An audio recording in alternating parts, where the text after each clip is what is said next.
to Tales of Terror. Hi, I'm Philip Blumel.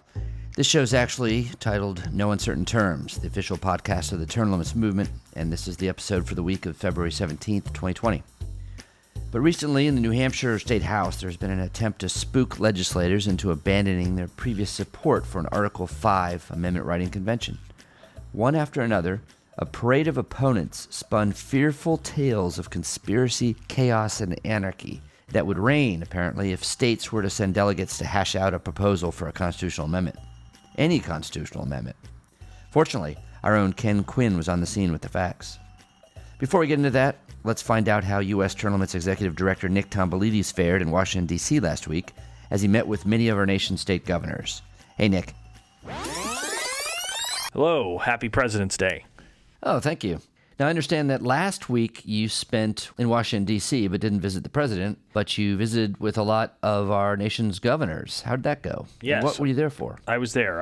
I hate flying to Washington, D.C. It's my least favorite city in America because it just reminds me of all the wealth of the political class. You know, they don't make any product or service in Washington, D.C., and yet like 4 of the 5 richest counties in America are surrounding it. So do the math. But I attended the National Governors Association in D.C., which is a nonpartisan group. Every single governor is a member. The governors themselves actually travel out for this. They do sessions, they give speeches, they host receptions. And the cool thing about it is that you actually get a lot of one-on-one time with these governors to talk to them about whatever you want. So naturally, I wanted to take their temperature on term limits and see where most of these people stood. And how did it go? What kind of vibe did you get? Believe it or not, a majority of Republican governors I spoke with and a majority of the Democratic governors favored term limits on Congress. Really? And that makes a lot of sense to me. You know, governors in general, they seem to be more reasonable people because a lot of them came from outside politics, and 36 of the 50 governors have term limits. So you don't usually see someone squat in the position of governor for a very long time and grow out of touch. But it was a very warm reaction. Like I said, majority of Democratic governors I spoke with favored term limits on Congress. I'll give you an example. Ned Lamont, the governor of Connecticut, not someone you would traditionally think of as a term limit supporter. He told me he wished the Connecticut legislature had a term limit of 6 years, which I thought was cool. So, you know, that might be an opportunity to work with him, an opportunity to work with Connecticut and getting term limits on Congress. I know we've gotten a bill filed there before. You know, he's a guy with a business background, and he's probably damn annoyed with all the sluggishness, all the complacency of the legislature. Right. I'm not too surprised about the attitude of governors when you think about the fact that they deal with legislatures and they're not actually part of it. So their interests are not exactly aligned with all the other legislators, which is the problem with talking to legislators about term limits, of course. And also governors, like you say, they have a more varied background. Also, they have a real job.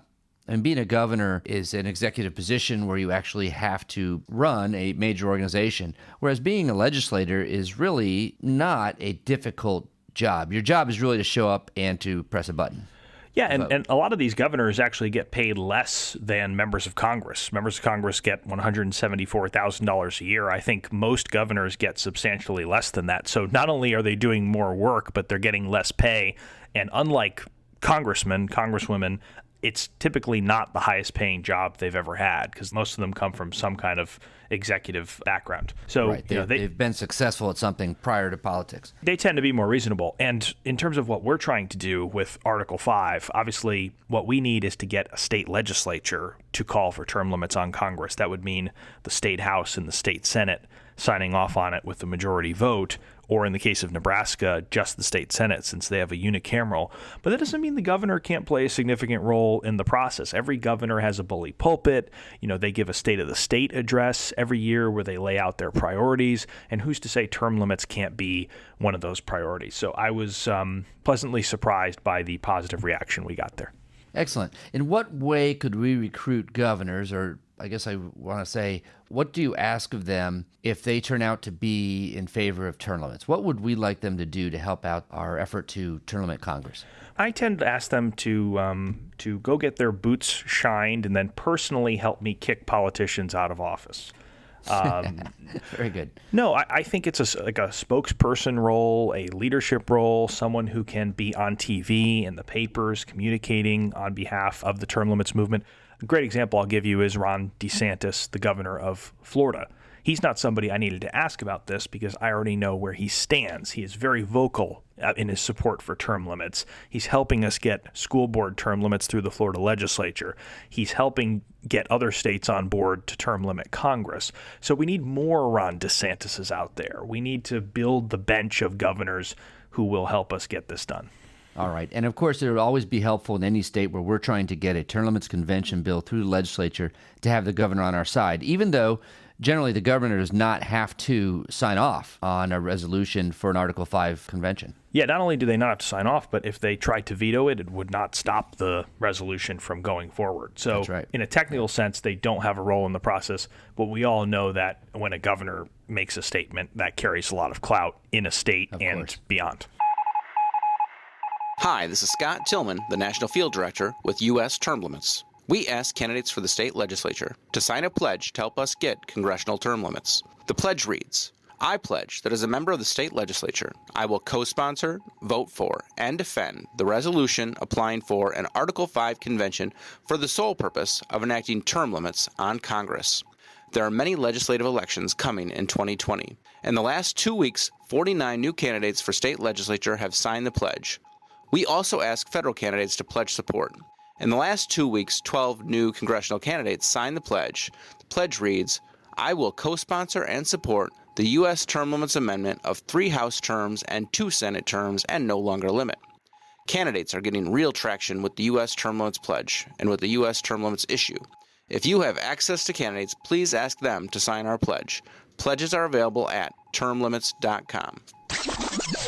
In the New Hampshire State House in January, a hearing was held before the House State Federal Relations and Veteran Affairs Committee about rescinding that state's application for an amendment-writing convention under Article 5 of the U.S. Constitution. Now, that application wasn't about term limits, but U.S. Term Limits Northern Regional Director Ken Quinn was there to defend the Article 5 convention process against a parade of fearmongers. His testimony was quite frustrated, but it was also masterful. He's with us today on No Uncertain Terms. Welcome to the podcast, Ken.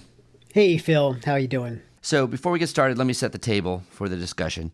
As listeners know, all 27 amendments to the U.S. Constitution thus far have been proposed by the U.S. Congress, right?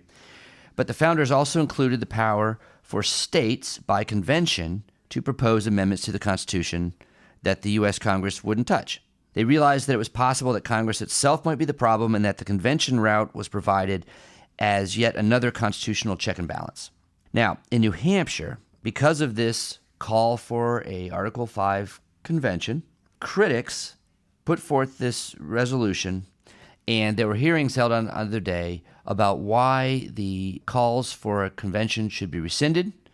And the arguments they made was that the convention process is dangerous and untested because, one, it's never been done, and two, because, we don't know the rules by which a convention would operate. But, Ken, your testimony seemed to contradict that. It's not true, and I think that's why you could tell I was a little frustrated in my testimony.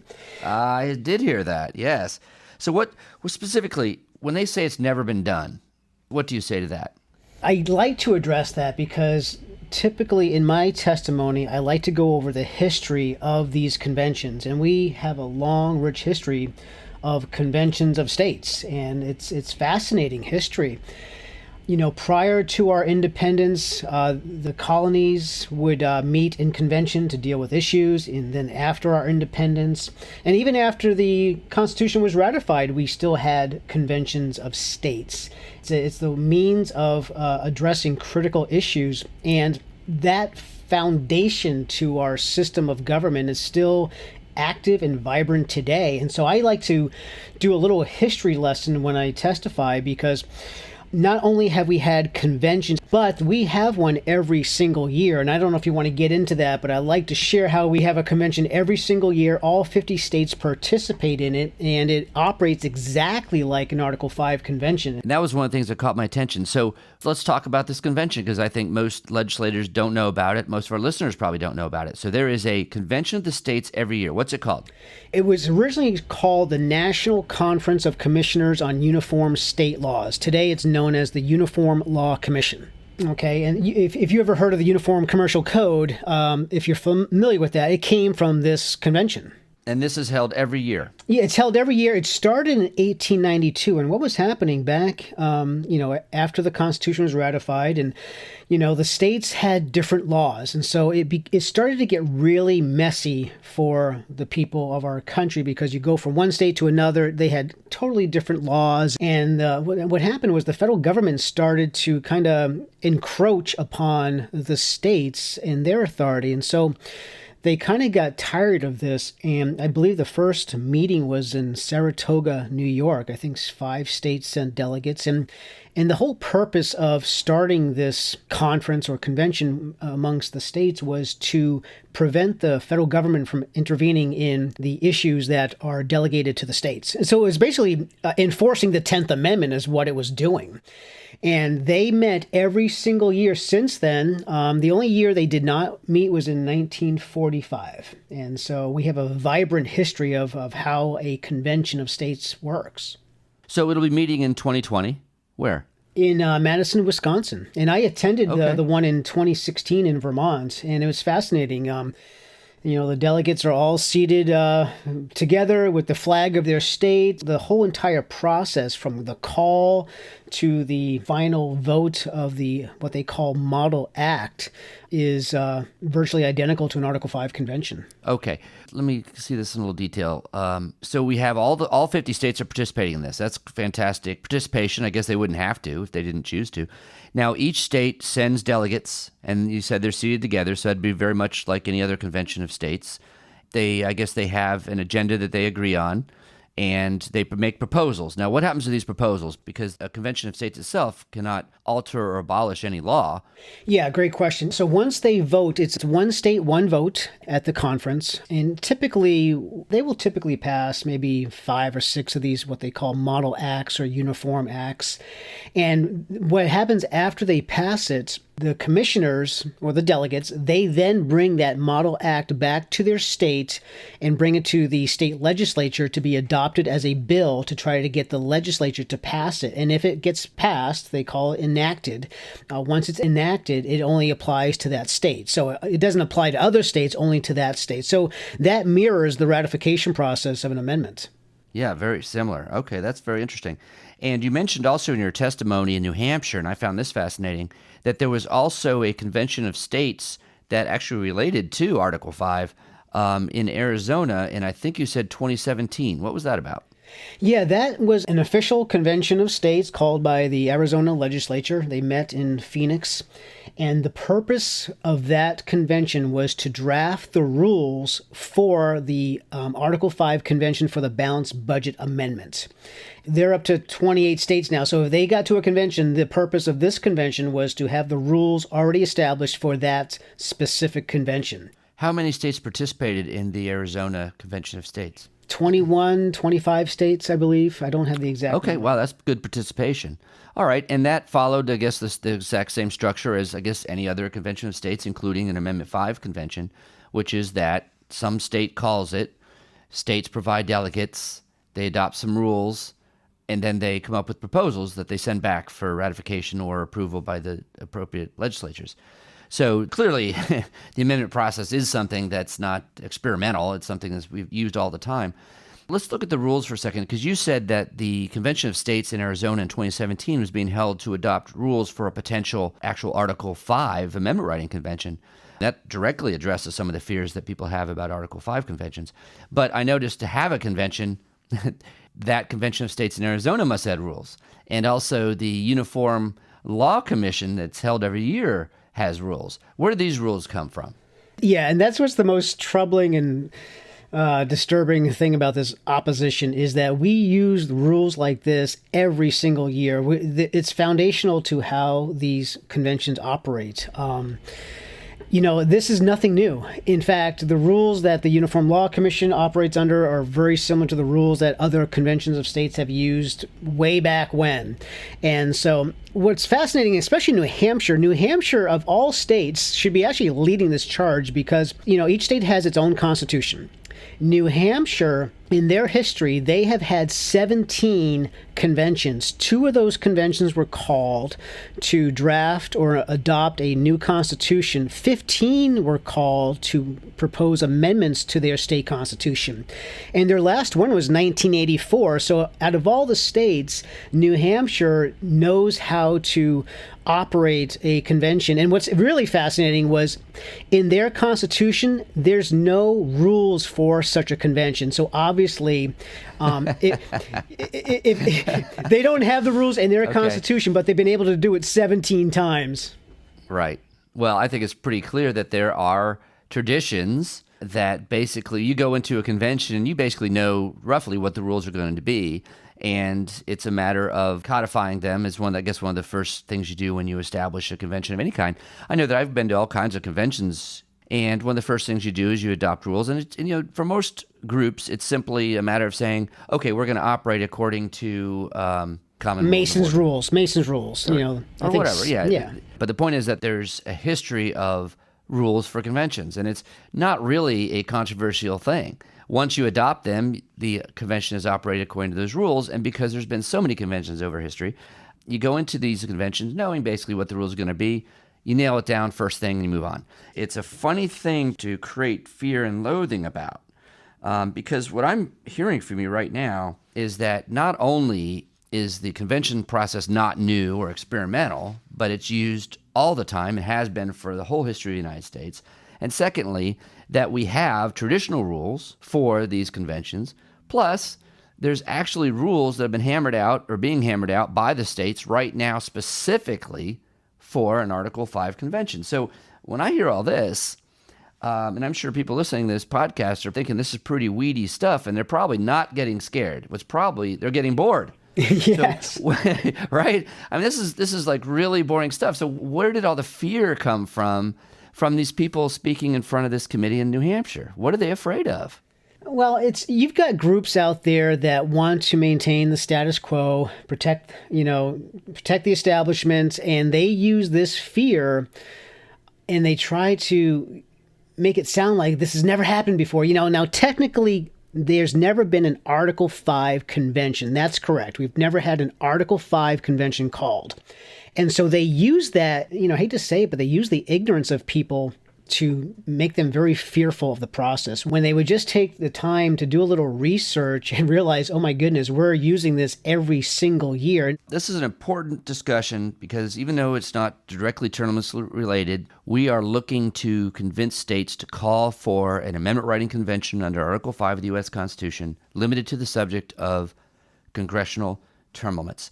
Now, term limits are so popular with the people that when this issue comes to a head, when we start getting enough states and getting close to critical mass, the political establishment is going to have to find some way to thwart us. And they're not going to want to admit that they're against term limits. So I think we're going to hear a lot more of this talk about, oh, it's never been done before. Oh, what will the rules be? Oh, this is a dangerous experiment, when it is not. Just hold it right there, Callahan. No tricks. Your organization's through, Briggs. There's a lot more where they came from, believe me. Uphold the law. You just killed 3 police officers, Harry. And the only reason I'm not gonna kill you is because I'm gonna prosecute you with your own system. It'll be my word against yours. And who's gonna believe you?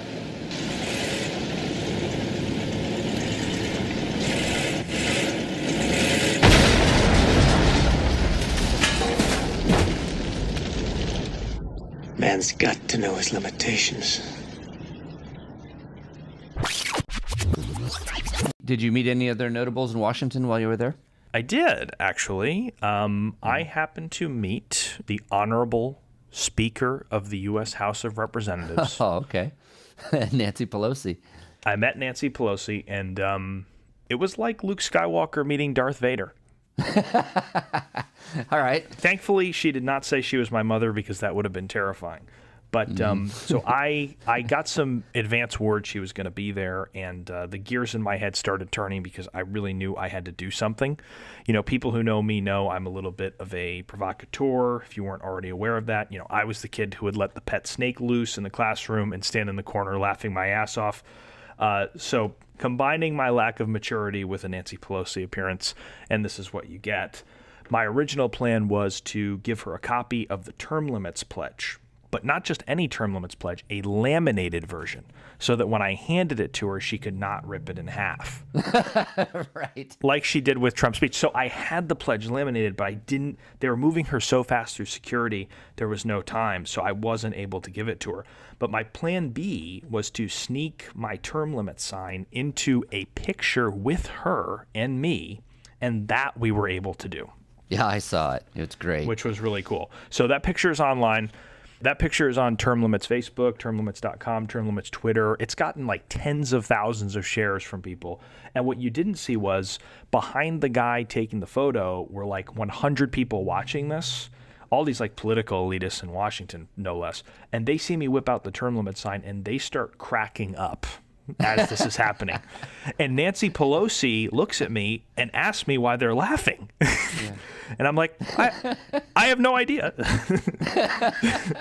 So she had no idea the joke was on her, and it was amazing. Oh, that's fun. And meanwhile, I was hanging out with Nancy Pelosi, and my wife was at an event with Rand Paul in Florida, who, of course, is a very big pro-term limits guy. So I'm thinking, you know, I need to reevaluate my life choices here because something has gone horribly wrong. Why am I hanging out with Nancy Pelosi? Well, that was very helpful. Thank you very much. We also had some concrete news over the past week. Down in Florida, for instance, you mentioned how we're working on trying to get 8-year term limits on all of the school boards. And that has made its way through a couple more committees and now is headed towards the floor vote in the House on Wednesday. Mm-hmm. Yes. This will be the first time the Florida House has ever voted as a body on putting school board term limits on the ballot. It's never made it this far before. If you recall, back in 2018, it got on the ballot through the Constitutional Revision Commission, and then 4 activists in black robes on the state Supreme Court struck it down. They disenfranchised 13 million people. So this is our second bite at the apple. It has gotten through all of its committees on the House side, which is phenomenal. It has gotten through all but one committee on the Senate side. It's awaiting one more hearing, and then it will go to the Senate floor too. And if it gets a 3/5 vote in each chamber, it will be on the 2020 ballot. So every Floridian will get to decide it, which is really cool. Well, I'm not counting chickens yet. We got a little work to do. But, I mean, we really have momentum on this, and it really looks like, fingers crossed, that we're going to cross the finish line. We do. All the hard work, all the elbow grease has been paying off. We have been schlepping our way around the state for the last 3 years, just talking to people about this, building coalitions, getting legislators signed up behind it, writing op-eds, writing letters to the editor. So many people have worked so hard. It's been a true grassroots campaign, and now we're just starting to see the fruits of that effort. But I will tell you, like, I would say we're on our opponent's 20-yard line right now, and it's like 3rd and 6. We've got good field position, but this is by no means a lock. We can't take it for granted. If you live in Florida, go online, go to termlimits.com, and go to our action page and send a message to these legislators because they need to hear from you. Thanks for joining us for this episode of No Uncertain Terms. Term limits are an American tradition that is worth celebrating. On February 27th, how will you publicly show your support for Term Limits Day? For ideas, go to termlimits.com/Term Limits Day. For swag, go to termlimits.com/shop. Feel free to contact us with your ideas through our website as well. Whatever you do, be sure to document it on social media. Thanks. We'll be back next week. If you like what you're hearing, please subscribe and leave a review. The No Uncertain Terms podcast can be found on iTunes, Stitcher, and now Google Play.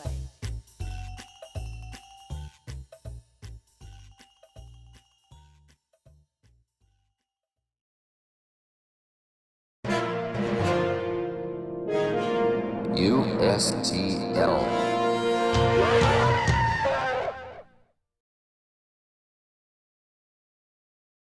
You just totally rewired my brain on the concept of term limits, to be frank with you. I didn't like term limits, but term limits for all, that totally changes the dynamic.